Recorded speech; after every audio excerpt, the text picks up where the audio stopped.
ओम नमः शिवाय सीरियल को फुल HD क्वालिटी में पूरा देखने के लिए हमारे चैनल को सब्सक्राइब करें और बेल आइकन को दबाएं ताकि आपको हमारे नए नए एपिसोड्स देखने को मिलते रहें। मैं ओंकार हूं। स्वार्थ, भोग विलास और पर पीड़ा में लिप्त प्राणियों के लिए मैं संहार हूं। मैं ओंकार हूं। तारकासुर के तीनों पुत्र ब्रह्मदेव से वरदान पाने के लिए तपस्यारत हैं, किंतु चिंतित देवराज देवगण के साथ ब्रह्मा जी के पास आते हैं। इतने पर भी ब्रह्मा जी तप के फलस्वरूप तीनों को वरदान देते हैं। तारकासुर के तीनों पुत्रों को महाशिल्पी मायासुर उनके नवनिर्मित भवन स्वर्णपुर, रजतपुर और लोहपुर का अवलोकन कराता है।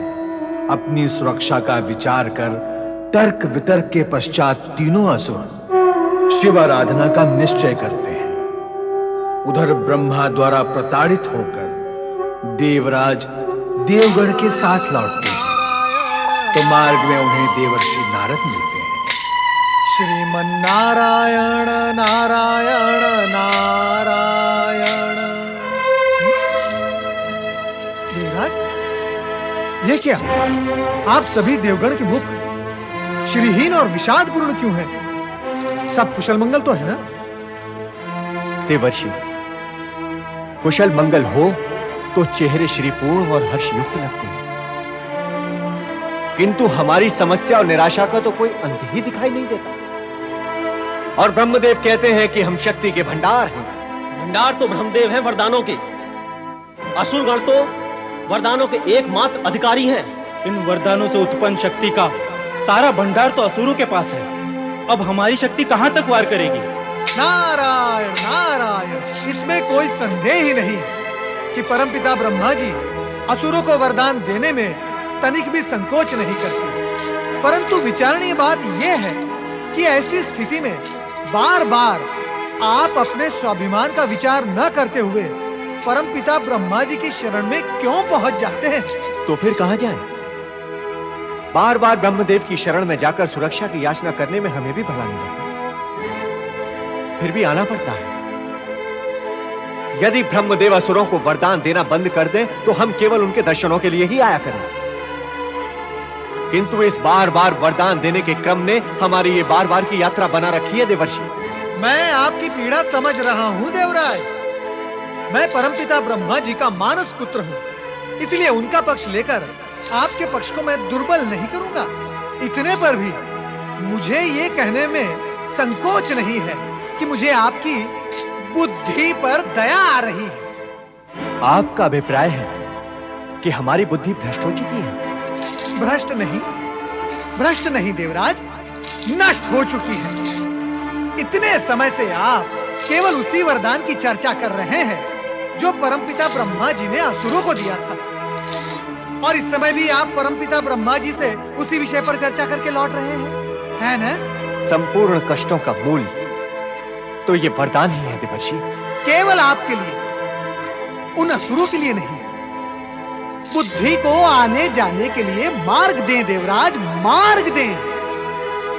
आप केवल लकीर पीट रहे हैं। सर्प के चले जाने के पश्चात देवराज वरदान दिया जा चुका है। अब उस पर तर्क वितर्क करके, समय नष्ट करके कोई लाभ नहीं होने वाला। नारायण नारायण। तो आप वो मार्ग बताएं देव ऋषि जिससे लाभ हो। स्पष्ट है देवराज, अत्यंत स्पष्ट है। वरदान में यह भी तो कहा गया है कि तारक पुत्रों का वध भगवान भोलेनाथ के हाथों होगा। कहा गया है ना? हाँ, ये तो स्वयं हम सभी ने सुना है। सुना है ना?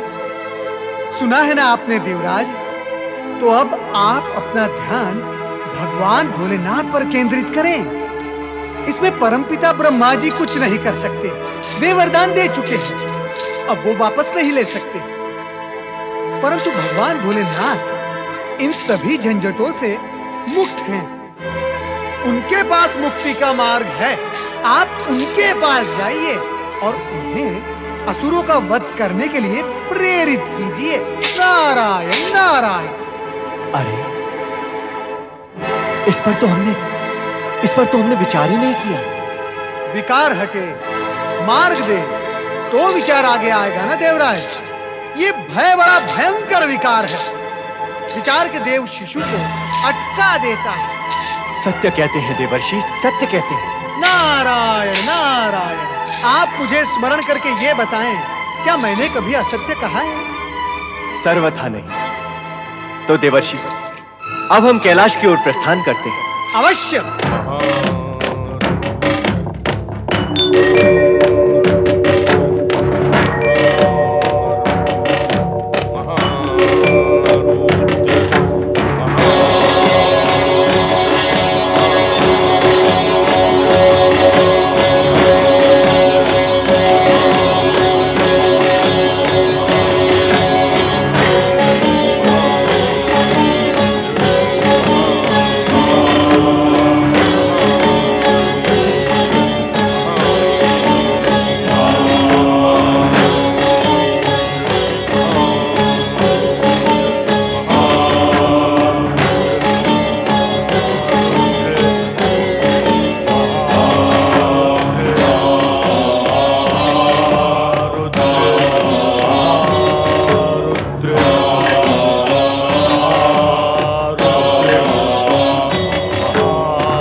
पति परमेश्वराय नमो नमः। आपके नाम स्तवन की यह ध्वनि कहां से आ रही है देवेश्वर? ये हमारे असुर भक्त हैं जो आराधना में रत हैं। आराधना के स्वर तीनों लोकों में गूंज रहे हैं। इन स्वरों में मानव और देवताओं के स्वरों से अधिक शक्ति और भक्ति ध्वनित हो रही है। महारुद्र महारुद्र महारुद्र महारुद्र महारुद्र। असुराज, ये मदिरा लें। चल। महारुद्र महारुद्र महारुद्र महारुद्र।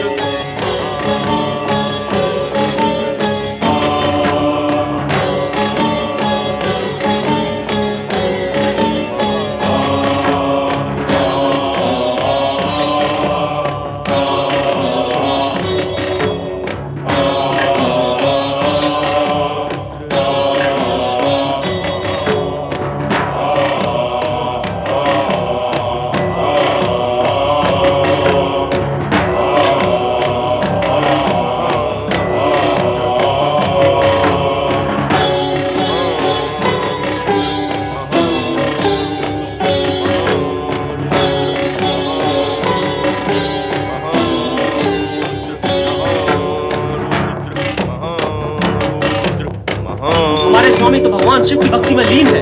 अब हम क्या करें? हमें भी कुछ न कुछ करना चाहिए। चलो। महारुद्र महारुद्र महारुद्र महारुद्र महारुद्र महारुद्र महारुद्र। असुर राज,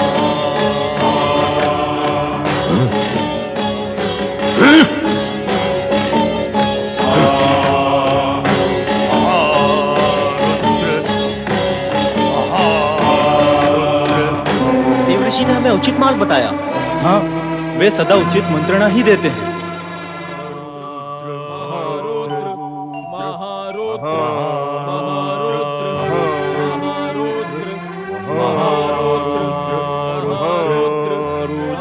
ये शिव नाम मंत्र की गूंज सुन रहे हैं देवराज? हाँ, सुन रहा हूं। तारक पुत्रों की शिव भक्ति बढ़ती ही जा रही है। क्या इस समय हमारा कैलाश पर जाना उचित होगा? इसमें अनुचित ही क्या है? इस समय भगवान शिव असुर भक्तों की गूंज से प्रभावित होंगे। हम उनके भक्तों के विरुद्ध अपना अभिप्राय प्रकट करेंगे तो क्या वे क्रुद्ध नहीं होंगे? तारक पुत्र भक्तिवश नहीं, स्वार्थवश जप कर रहे हैं।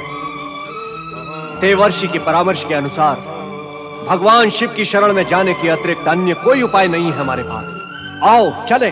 ओम नमः शिवाय, ओम नमः शिवाय, ओम नमः शिवाय, ओम नमः शिवाय, ओम नमः शिवाय, ओम नमः शिवाय, ओम नमः शिवाय, ओम नमः शिवाय, ओम नमः शिवाय, ओम नमः शिवाय, ओम नमः शिवाय, ओम नमः शिवाय, ओम नमः शिवाय, ओम नमः। माता पार्वती को देवराज का नमन।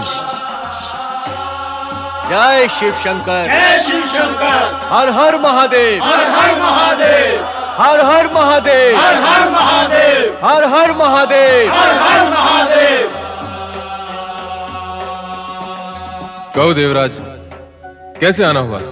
भगवान, ब्रह्मदेव से वरदान प्राप्ति के पश्चात तारकाक्ष, कमलाक्ष और विद्युन्माली तीनों तारक पुत्र और अधिक शक्तिशाली होने का प्रयत्न कर रहे हैं। तो उस वरदान के अंतिम अंश के अनुसार उनका वध आप ही के द्वारा होगा। तो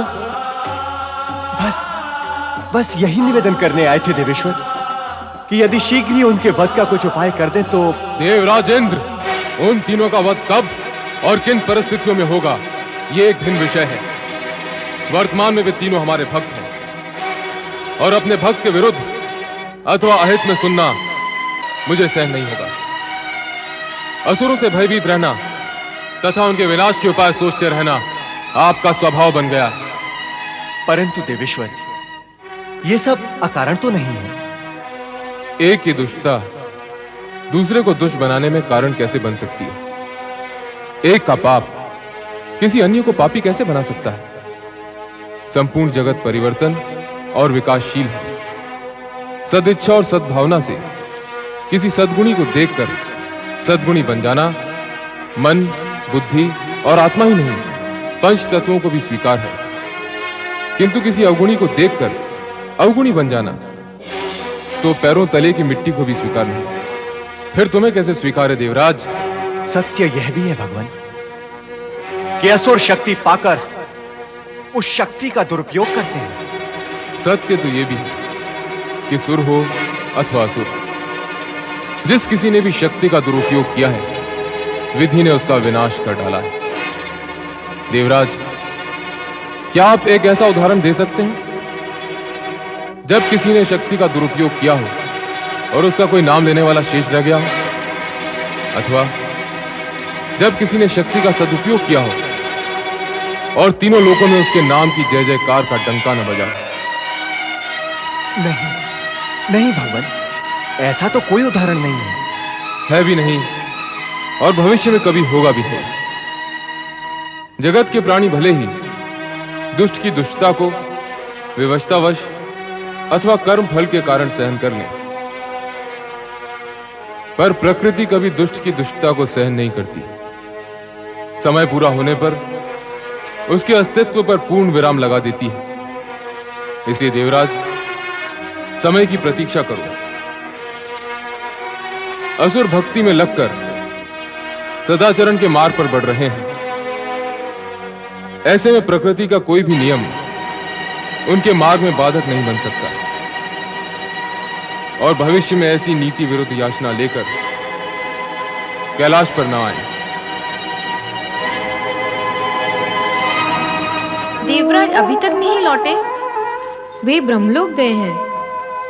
आप चिंता न करें देवी, देवराज देवगण के साथ अभी आते ही होंगे। चिंता का कारण तो है ही, ब्रह्मा जी ने तारका पुत्र को वरदान देकर और भी शक्तिशाली बना दिया है। और उन्होंने तो शिव के हाथों मरने का भी वरदान दिया था।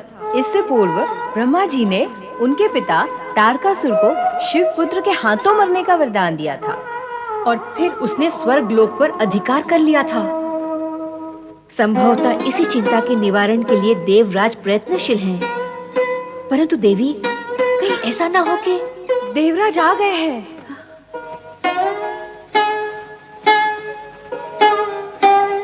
क्या हुआ स्वामी? कुछ नहीं हुआ है देवी, और ना ही कुछ होगा। तुम सब चली जाओ यहां से, सब की सब चली जाओ। अब इस स्वर्ग लोक में नृत्य और संगीत के स्वर नहीं गूंजेंगे, नहीं गूंजेंगे, नहीं गूंजेंगे। जाओ। क्यों देवी? मैं तो योग निद्रा में चला जाता हूँ, पर तुम कहाँ चली जाती हो? न जाने कहाँ कहाँ भ्रमण करती रहती हो। ना जाऊं तो क्या करूं? क्या यहाँ अकेली बैठी रहूं? अपनी सखियों से भी मिलने ना जाऊं? अवश्य जाओ देवी, हमने क्या कभी तुम्हें रोका है? चाहो तो अब भी जा सकती हो। क्यों? मुझे अपने से दूर करना चाहते हैं? मुझसे बात करने की इच्छा नहीं है आपकी? अथवा समय नहीं है? समय भी है और इच्छा भी। कहो, क्या बात करना चाहती हो? नारायण नारायण। श्री हरि विष्णु और माता लक्ष्मी नारद का प्रणाम स्वीकार करें। आओ नारद। मैं अनुचित समय पर तो नहीं आया। मैं ये आप दोनों से इसलिए पूछ रहा हूं, आप दोनों मुझे वाद विवाद में व्यस्त दिखाई दे रहे हैं। वो कैसे जाना तुमने? माता लक्ष्मी के मुखमंडल के भाव देखकर जाना मैंने। तो यह भी जान लो कि पति पत्नी के मुखमंडल के भाव स्वयं पति पत्नी को ही जानने चाहिए, अन्य किसी को नहीं। मैं अन्य नहीं, आपका भक्त हूं प्रभु। पति पत्नी की इकाई के सामने अन्य हूं। अब कहो, क्या समाचार लाए हो? माता, समाचार शुभ नहीं है। अशुभ क्या है? वही सुनाओ। परमपिता ब्रह्मा जी से वरदान प्राप्त कर तीनों तारक पुत्र शक्ति संचित करने में जुटे हैं और अब शिव जी की प्रार्थना कर उन्हें प्रसन्न करने के लिए प्रयत्नशील हैं। इससे देवराज इंद्र और अन्य गण भयभीत और विचलित हैं। आपको असुरों की बढ़ती हुई शक्ति को तुरंत रोकना चाहिए। आप तो देवताओं के सर्वप्रिय और शुभ चिंतक हैं। नहीं देवी, अब उनके विरुद्ध कुछ नहीं किया जा सकता। क्यों? वे शिव आराधना करके पुण्य अर्जित कर रहे हैं और धर्म के मार्ग पर चल रहे हैं। पुण्यात्मा और धर्मात्मा के विरुद्ध चेष्टा करने का विचार तो स्वयं त्रिदेव भी नहीं कर सकते। नारायण नारायण नारायण नारायण नारायण। अरे आश्चर्य है, घोर आश्चर्य। नयनाभिराम नृत्य और सुमधुर संगीत से जहां का वातावरण मंत्रमुग्ध करता था, उसी स्वर्ग में आज नीरव निस्तब्धता है, सन्नाटा और शांति है। नहीं नहीं, ये नीरवता स्वर्गलोक को शोभा नहीं देती, भली नहीं लगती। नारायण नारायण। देवराज, इस भांति यदि आप मुंह लटकाए खड़े रहेंगे तो भविष्य और भविष्य में आने वाले सुख दोनों ही लटक जाएंगे। इस समस्या से निपटने के लिए कुछ न कुछ उपाय अवश्य करना ही होगा। कितने उपाय करें देवर्षि, कितने? ब्रह्मदेव के पास गए तो उन्होंने प्रताड़ित किया। आपका परामर्श मानकर भगवान शिव के पास गए तो वो भी क्रुद्ध हो गए। असुरों का पक्ष तो प्रबल होता ही जा रहा है। हमारी बुद्धि कार्य नहीं कर रही है। अब आप ही समझाइए कि क्या करें और कहां जाएं। भगवान श्री हरि विष्णु के पास जाएं। वहां जाकर भी क्या होगा? जब ब्रह्मा जी ने और शिव जी ने प्रताड़ित किया है तो वो भी यही करेंगे। नारायण नारायण। इसलिए मैं कहता हूं देवराज कि आप व्यावहारिक बुद्धि से काम ना करके भावना में बह जाते हैं, इसलिए फिर आपको कष्ट भी उठाने पड़ते हैं। वो कैसे? स्थिति, घटनाओं और आंकड़ों का यदि आप विश्लेषण करेंगे तो यह सत्य सामने आएगा कि असुरगण परमपिता ब्रह्मा जी और शिव जी को प्रसन्न करके उनकी कृपा और आशीर्वाद प्राप्त कर लेते हैं, किंतु उनके लिए भगवान श्री हरि विष्णु को प्रसन्न करना सरल नहीं है, क्योंकि वे उन्हें अपना प्रबल शत्रु मानते हैं। क्योंकि जब भी धरती पर असुर शक्ति की वृद्धि हुई, भगवान श्री हरि विष्णु उनका नाश करने वहां गए। इसलिए उत्तम यही होगा कि आप भगवान श्री हरि विष्णु के पास जाएं और इस समस्या का उपाय पूछें। मैंने आपको मूल मंत्र दे दिया है, अब आपकी जो इच्छा सो करें। नारायण नारायण नारायण श्रीमन्नारायण। देवराज, देव ऋषि ने अक्षरक्ष सत्य कहा है। उन्होंने एक विराट सत्य का उद्घाटन किया है कि असुर श्री हरि विष्णु को सरलता से प्रभावित नहीं कर सकते और उन्हें अपना शत्रु मानते हैं। अब हमें अविलंब उनकी शरण में जाना चाहिए ताकि तारक पुत्रों का प्रभाव कम कर सके।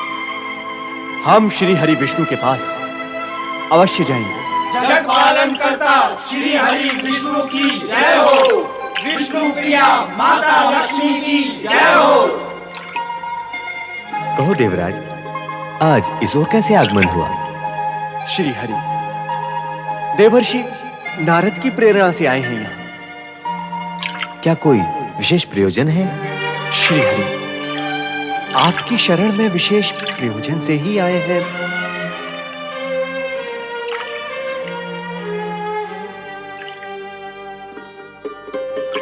प्रयोजन तो कहें देवराज। तारक पुत्रों के आतंक ने शांति भंग कर रखी है।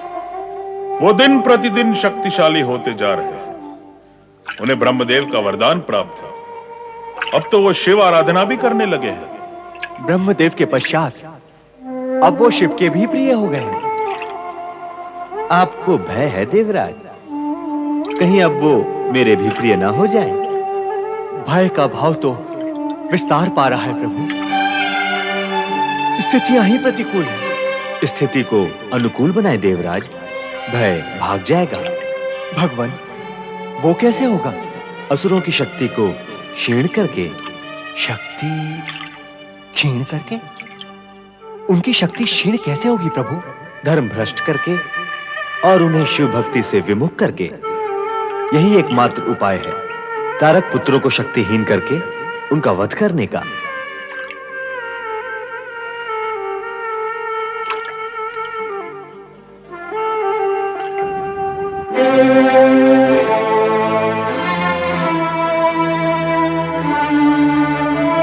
भगवान श्री हरि विष्णु ने तारक पुत्रों को धर्म भ्रष्ट करके उन्हें शिव भक्ति से विमुख करने के लिए कहा है,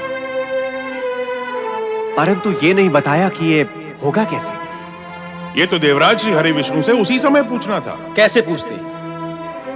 उन्होंने तो उपाय बताकर अपनी आंखें ही बंद कर ली, समाधिष्ठ हो गए। देवर्षि नारद इस समय यहां होते तो ये समस्या पैदा ना होती। नारायण नारायण। मैं तो सदैव आपके साथ हूं देवराज इंद्र, परंतु आप किस समस्या पर चर्चा कर रहे हैं?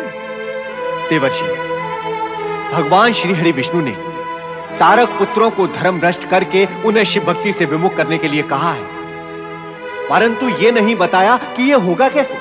नारायण नारायण। देवराज, क्या आपने चिंता को अपनी प्रेयसी बना लिया है? देवर्षि, ये क्या कह रहे हैं आप? क्या मैं असत्य कह रहा हूं देवराज? देवराज, जब देखो तब आप चिंता से और चिंता आपसे चिपकी रहती है। नारायण नारायण। मेरी सुनो देवराज, इस चिंता का संग त्याग दो। मैंने उसे अपनाया नहीं है देवर्षि। प्रतिकूल परिस्थिति के गर्भ से उत्पन्न होकर मेरे मस्तक पर आ बैठी है। परंतु आप हमें उपाय बताएं कि तारक पुत्रों को किस प्रकार। उपाय माता सरस्वती बताएंगी। आप आइए मेरे साथ। नहीं, हम ब्रह्मलोक नहीं जाएंगे देवर्षि, क्योंकि वहां हमें प्रताड़ना के अतिरिक्त अन्य कुछ प्राप्त नहीं होगा। फिर वही चिंता। परंतु चिंता का कारण भी तो है देवर्षि। नारायण नारायण। देवराज, परंतु मैं भी तो हूं आपके साथ। पुत्र के पास पिता को लेकर जाएं तो साथ फलदायी और सार्थक होता है। आप ब्रह्मदेव के मानस पुत्र हैं। पुत्र को साथ लेकर पिता के पास जाएंगे तो पुत्र और पुत्र के साथी सभी प्रताड़ित होंगे। इसीलिए देवर्षि, हम ब्रह्मलोक नहीं जाएंगे। देवराज, आपको अपना कार्य भी पूर्ण करना है और संकोच भी करना है। भला ये दोनों कार्य एक साथ कैसे हो सकते हैं? नारायण नारायण। आपके मार्गदर्शन में दोनों क्या, तीन कार्य पूर्ण हो सकते हैं देवर्षि। आज आप सप्तम सुर में बोल रहे हैं देवराज। तो उचित है। आप सभी के हित के लिए ये कार्य मैं अकेला ही पूर्ण करूंगा। हम सब आपके आभारी रहेंगे देवर्षि। आभारी तो कार्य पूर्ण होने पर रहना देवराज। इस समय तो चिंता से भारी रहना त्याग दें। नारायण नारायण।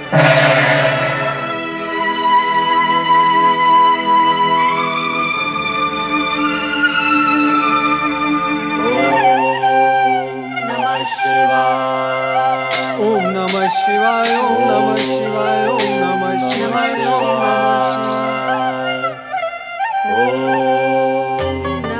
प्रणाम माता।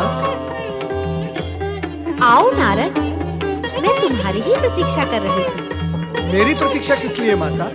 तुम्हें परामर्श देने के लिए। नारायण नारायण। अर्थात आपको इस बात का ज्ञान था कि इस कार्य के लिए मैं आपके पास आ रहा हूँ। क्यों नहीं होगा ज्ञान? ज्ञान और विद्या की देवी कहलाती है। तुम भी तो यही मानकर आए हो कि देवराज इंद्र की वो समस्या जो भगवान विष्णु के कहने से उलझ गई है, मेरे पास आकर उसका समाधान हो जाएगा। नारायण नारायण। आश्चर्य, घोर आश्चर्य, परंतु सुखमय। ज्ञान की देवी को सब कुछ ज्ञात हो गया। नारद का कार्यभार कम हो गया। कम नहीं हुआ, बढ़ गया है। वो कैसे माता? नारद, किसी को धर्म भ्रष्ट करना तो महापाप है ही, पर धर्म भ्रष्ट करने की बात भी सोचना अधर्म है। अर्थात भगवान विष्णु ने हमें पाप और अधर्म का मार्ग बताया है। नहीं नहीं, मैं ऐसा कहने की धृष्टता कदापि नहीं कर सकती। वे हमारे लिए पूजनीय हैं। परंतु आप तो पाप और अधर्म की बात मैं एक सामान्य सत्य कह रही थी कि अकारण धर्मनिष्ठ को धर्म भ्रष्ट करना अधर्म है। अर्थात जो धर्म भ्रष्ट है उसे धक्का देने में कोई पाप अथवा अधर्म नहीं है। आसुरी भाषा क्यों बोलते हो नारद? संगत का परिणाम है माता, संगत का परिणाम है। क्या करे, असुरों के पास आना जाना लगा ही रहता है। भगवान विष्णु का संकेत भी आसुरी वृत्ति की ओर ही था। असुर धर्म को मानते हैं अपने अधर्म को ढकने के लिए। वे शिव भक्ति धर्मवश नहीं, स्वार्थवश कर रहे हैं।